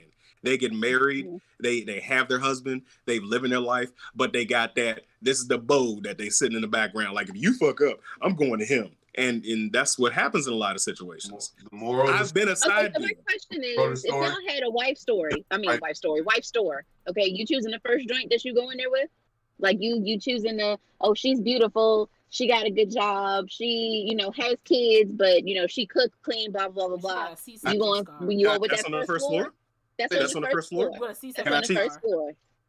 You ain't choosing with a C-section scar. Obviously, with a C-section scar, she might be overweight or something like that. Like, anything can happen. You said what? I'm just gonna say this real quick because I'm 35, and if it wasn't for the fact that I was married, I'm fine with it.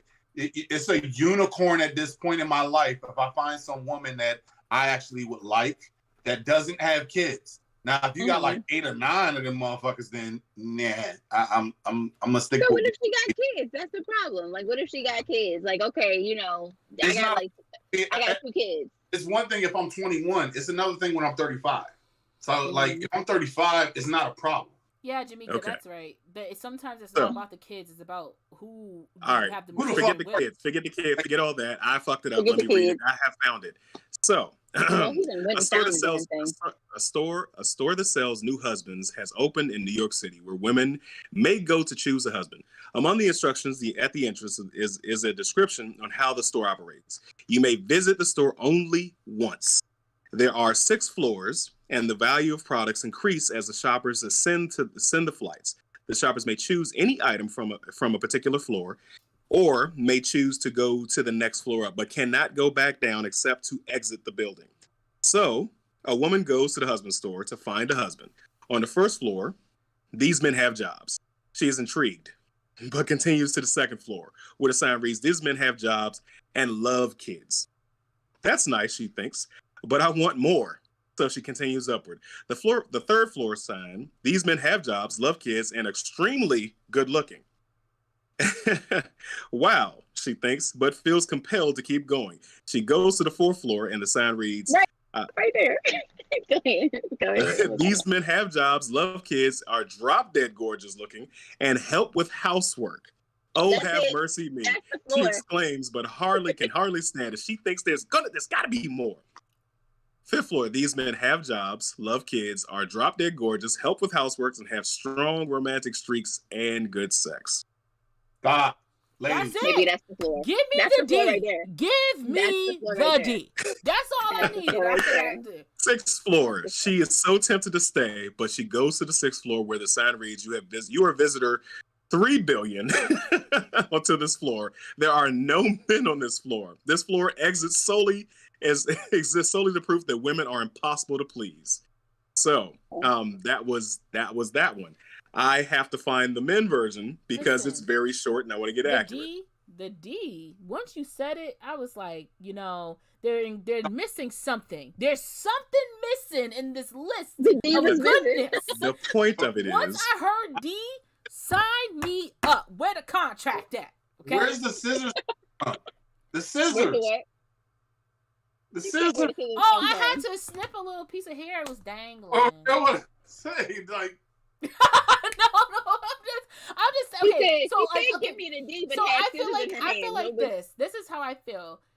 Damn, I keep knocking my fucking headset out of my head. I feel like if there's no in that situation, if there's no deeper description into each of those levels, I would want to keep going too. Only because if you're telling me on the first floor, this person has a job. That's a prerequisite. Okay, $14 an hour, $15 an hour, $16 an hour, and I'm not valuing that person about how much, like, who they are as a person by how much they make, but we have to live. Like, do you get what I'm saying? Like, is he gonna get a better job later on? Make a livable wage. I'm just one of these people that in this kind of situation, I look deeper into it than what is given at face value, basically. So what I'm saying is like. Is this like, okay, this is my husband and then we can grow from here, or this is where he is and that's it in life, right? So if this is you can grow from here, if he got a job and that's all you telling me, okay, let me see what's next. Like if this person just got a job, that's it? That's all they got? Like There's nothing else to them. There's no love. There's no character. That's all you giving me. That's all you're giving me. Like, you're giving me a dead person who got a 9 to 5 right now. Okay, cool. So then when we get to the next level, and you're talking about, oh, he has a job and he's good looking. Mm-hmm. What more? Extremely good what looking. More? What more we got going on? Okay, so we get to the third floor, like whatever, and you're doing too much. And he you're doing too much. You'd have gone all the way up to the top floor and been like, no. Loves kids. Okay, I would like to pop out a few. This is great, but he got a job. Mm-hmm. He's extremely good looking. He loves kids.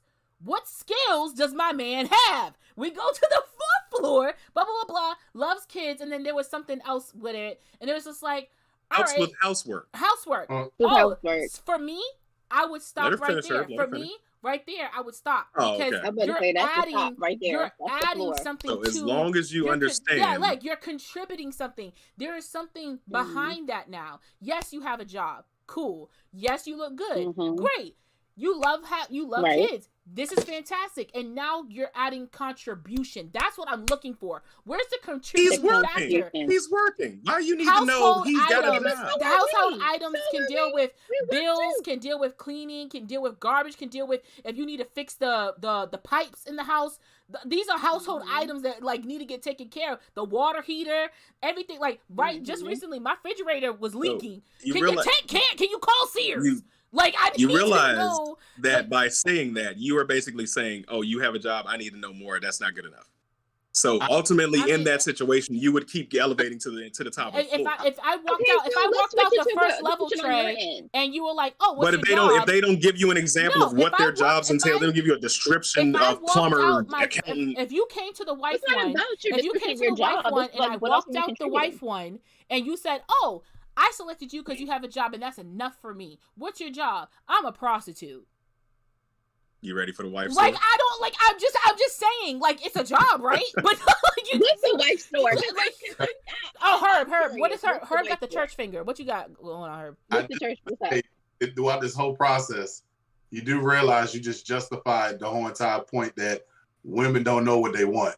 It's not that women don't know what they want. I know what I want, but I need to know what else is coming with this. Really, John Luther? He's jaded, really. I'm not saying all.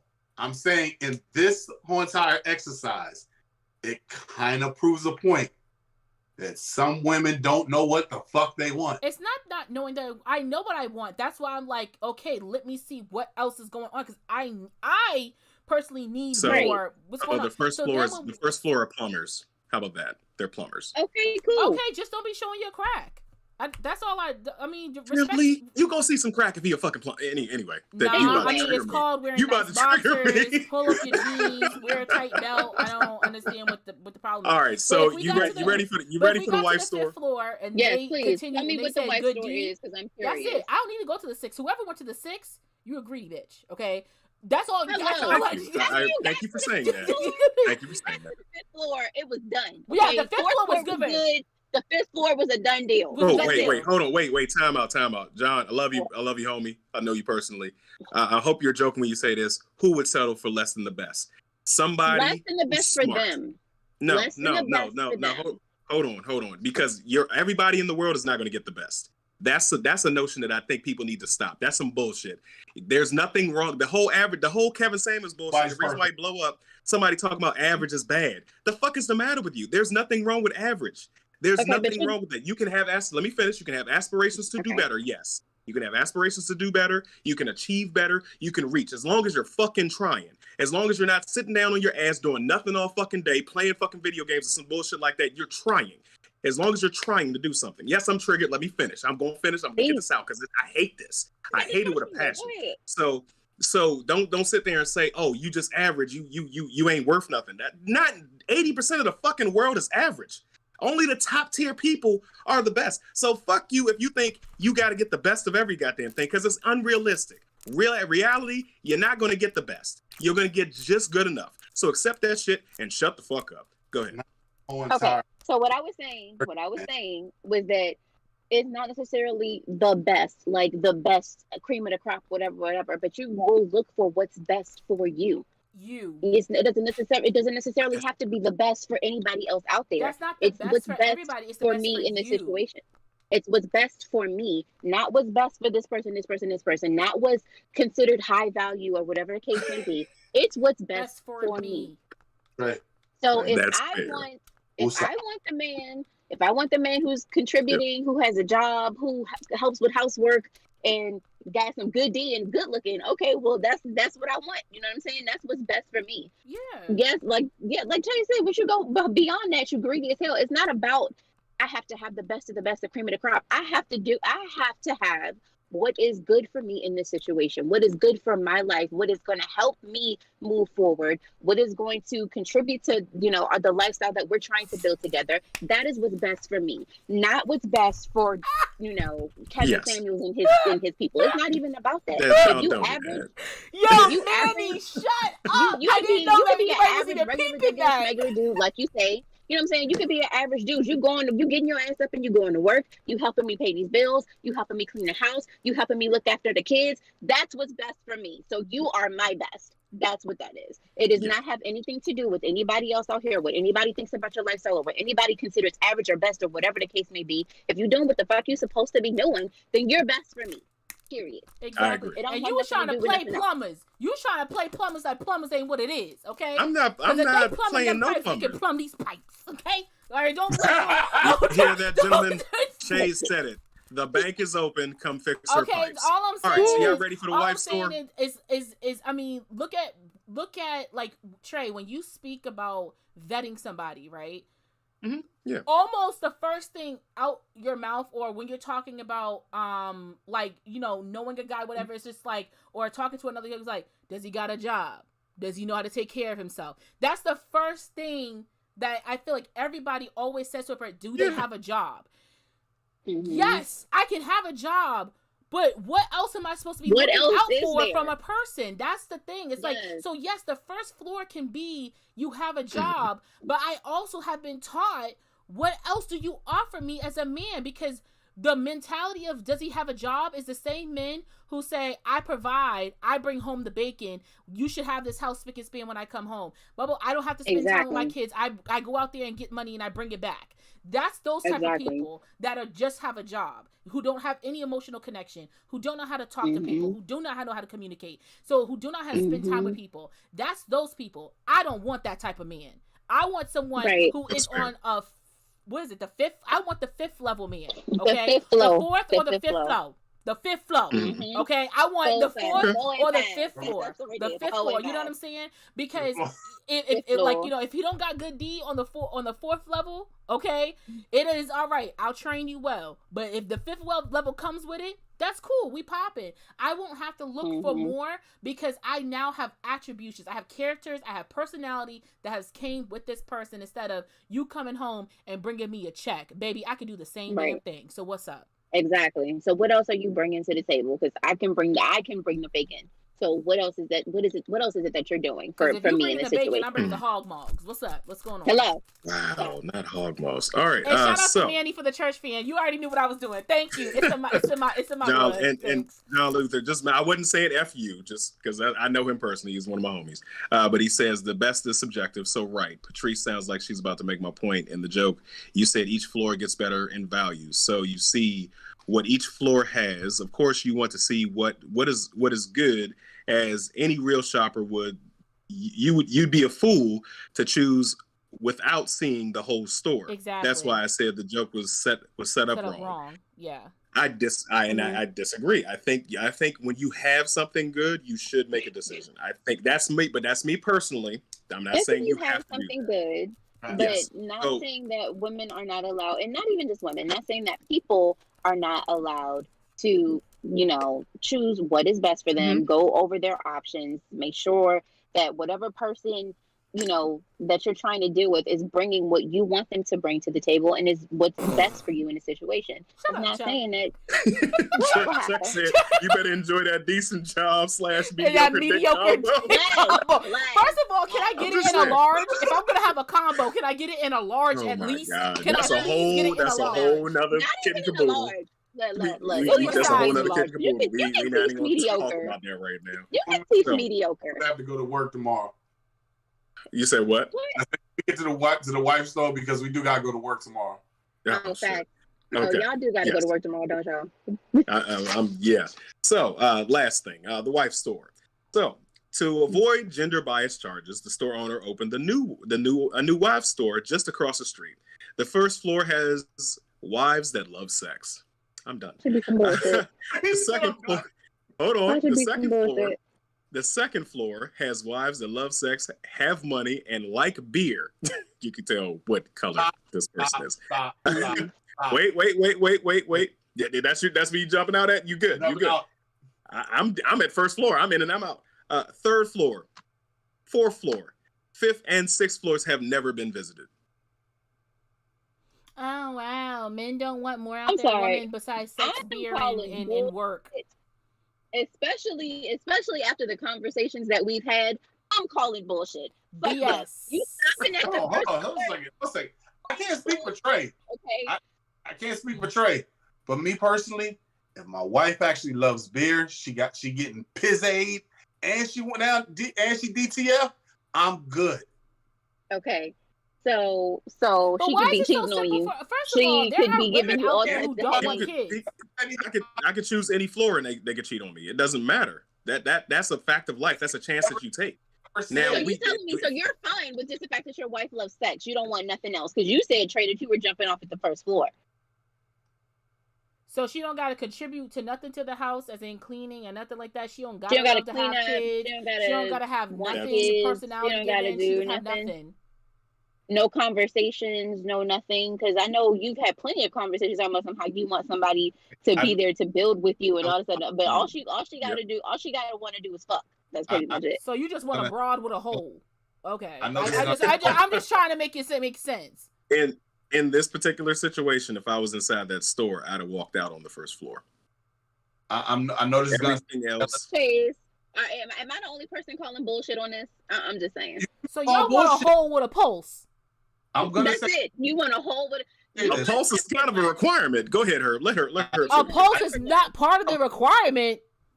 I didn't say that shit. Herb, say what you got to say, Herb. I know this is gonna come off hella toxic, and I'm gonna say this because I say this to my wife. I've been saying to her since we made it official, like, hey, I want to be with you for the rest of my life. Fuck me, feed me, leave me the fuck alone. She only does 2 of them. Yo, what the fuck you think we doing in the background when we do those 3 things for y'all? What the fuck you think we doing in the background? Nothing? Breathing, existing? Because there's a whole line of shit that we doing to keep our whole situation together. But it never said on the paper that she's fucking around with anybody or anything of that nature. It never said it. Now, if it did say something in there, yes, I agree. Keep going to the next floor. But it never said it in that whole entire thing. Because women are just so docile, and once you know why? We're just this. This is what. Yeah, you have fun with that in your personal life, but you know why the women's list was so long and the men's list was so short? Because we're different. We want different things. I'm not going to want the same thing as you. I'm not a woman. I'm a man. I want certain things. I should be able to provide for my family and my household. I'm single right now because I'm working towards being able to having the capability to do that. But when I am, I'm going to have these parameters set up for the person I'm going to be with. I want to provide. I want my wife to. I don't want my wife to work. I don't want her to do that. If she does have to work, sure. But my want is that she shouldn't have to work. I want to be capable of providing for her indefinitely, so that I don't have my wife going to work and getting a fucking work husband. I don't want that shit happening. I don't want her getting out there in the streets and dealing with all these regular other niggas out here who are competition. That's what and I'm not saying, don't start thinking that I'm saying I can't trust my wife. I'm not saying that. But this is what I want. Now, if I can get it, I'll be happy. If I can't, then I'll make an exception. I'll make a deal. And there'll be certain things that'll have to change. But in a particular situation like this, where I'm only talking about the wife store, if I'm walking in and I see that option and there's multiple there, it's not just one that pops up, I'm going to make a selection. Then I'm going to walk out the store. I'm good. I'm going to say this, and if it comes off the wrong way, guys, I apologize. Guys are basic as fuck. We are. We're basic. And we don't want the same shit as y'all. It was bullshit. We just want what the fuck we want. I'm not looking for extra shit. And when I come over there and say, babe, what you want to eat? I just want a fucking burger. Hey, let's go to Burger King or McDonald's. I don't give a fuck. I'm marrying you on the spot because you. Okay. I'm sorry, Herb. I love you. Y'all want what y'all want, right? Mm-hmm. We want what we want. Yeah. It's as simple as that. And we can just cut this. We can cut this. We can leave it cut and dry to say that we are two different creatures and we want different things. You can leave it at that. Wrap it up. Wait. I got one last thing though. I got one last thing to say. That I'm sorry. I love you. I'm mad. I'm sorry that you're mad at me, but I love you. However, women control access to sex. Men control access to relationships. So what you want takes a second chance. Takes a second seat to what we want. Because you're not going to get a man to say, and not you personally, but in general, you're not going to get a man to say, bring your ass back, dude. You're not going to get a man to say, will you be my wife if you're not on his program? So you can want what you want, and you're entitled to that. You can, I'm channeling Kevin right now. Yes, I am. You can want what you want, but ultimately, we control whether or not your ass get married or not. Manny, why don't you like? And we can hit it on that one. Why don't y'all like? That is another episode because I have to figure out why don't men like work husbands. I know why women don't like. You're gonna ask them. They don't want women being emotionally reliant on anybody other than them. Even though sometimes in some situations, men they have like the emotional capacity of a potato.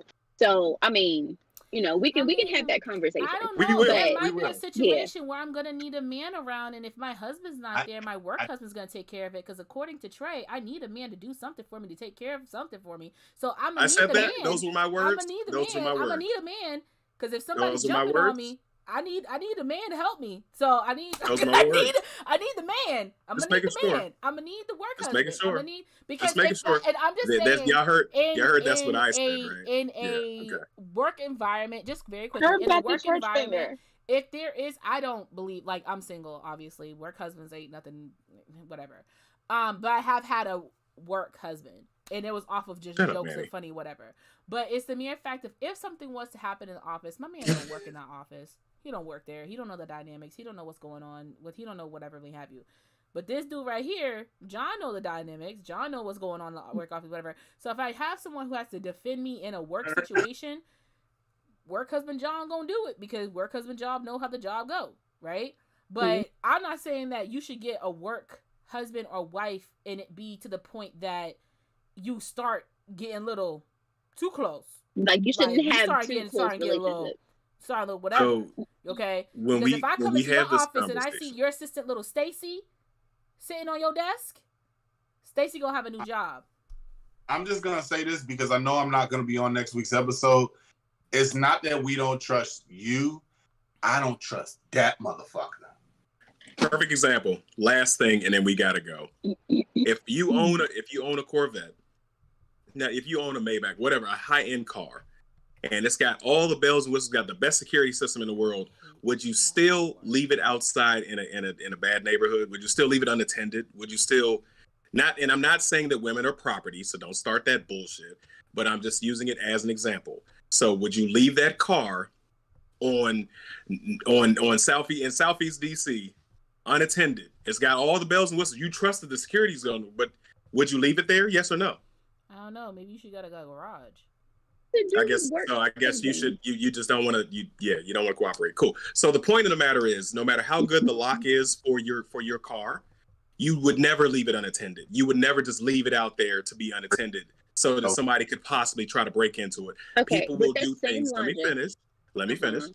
People will still try to break into it and steal your fucking car. So you don't leave it unattended. You would put it in your garage. You would take care of it. You would do what you have to do to it.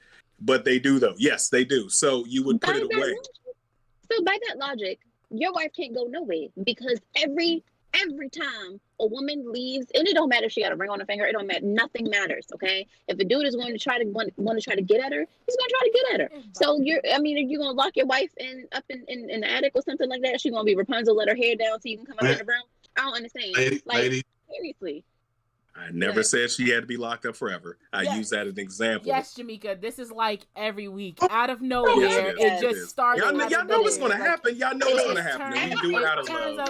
without fail. Of nowhere. Well, thank That's you guys. half the allure of the show. Listen. The best part is at the end. Yes. So, but ultimately, Comment you're not gonna leave your vehicle there. You're not gonna leave you don't want to leave your wife unprotected, uncovered. There is a level of trust. And if we go going back to the car analogy, people get yanked out of their cars and carjacked all the time. So it's a possibility they can get jacked up with me there or without. But you don't put it in those situations where it's unattended.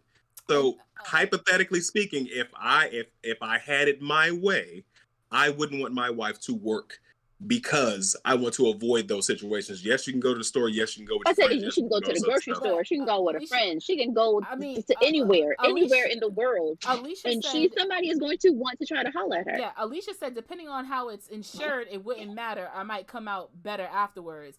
Chuck said, but for you to not trust that motherfucker, you have to assume that your significant other is easily swayed. By that, you don't trust them.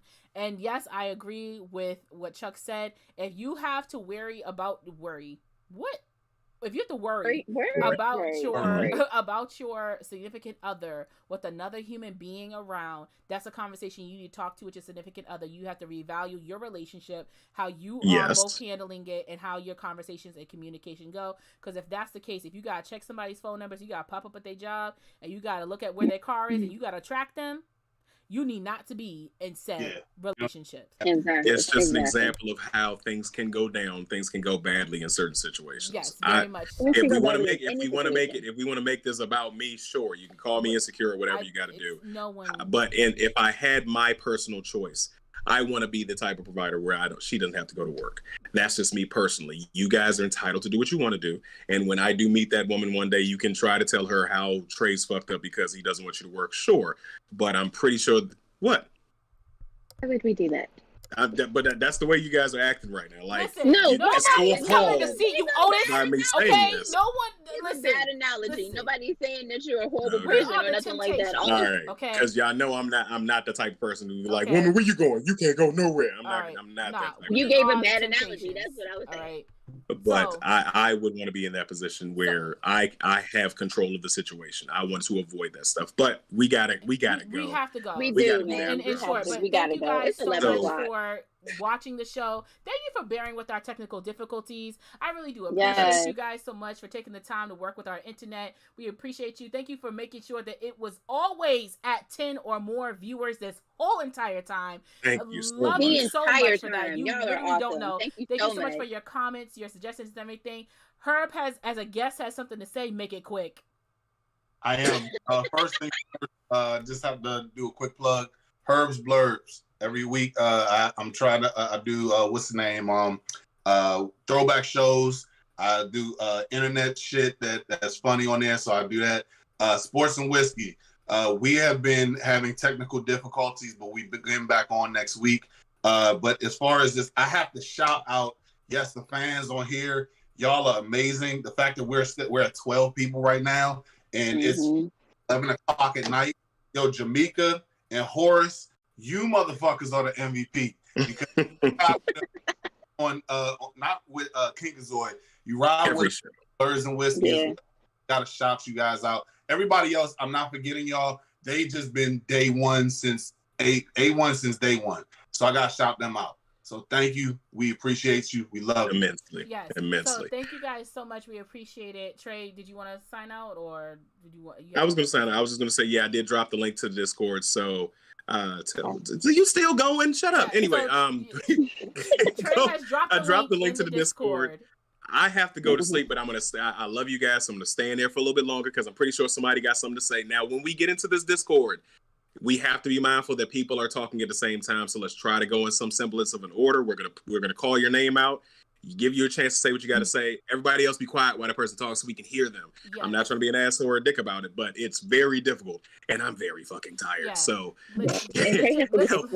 Yes, let's get into this Discord. You have to show your face or you can't talk. That's what it is. It's simple. I don't care if you got a bonnet or do that, or if you got the sheets up to your chest. Baby, turn a light on, okay? It is what it is. Face. We all ugly after 10 o'clock anyway. All right, so let's shout out.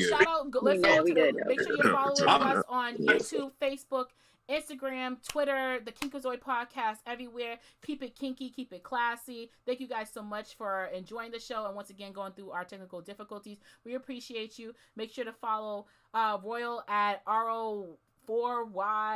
That did ROY4L. Okay, Trey at Trey Proper. I am Candy Taste Sweet. I think he's Herbito or whatever his name is. And Wait. Say that again, Herb. I ain't hear nothing you just said. Plug yourself again. We didn't hear you. Herbito's Way, BNW. All right. Thank you guys so much. We appreciate you, and we'll see you next time.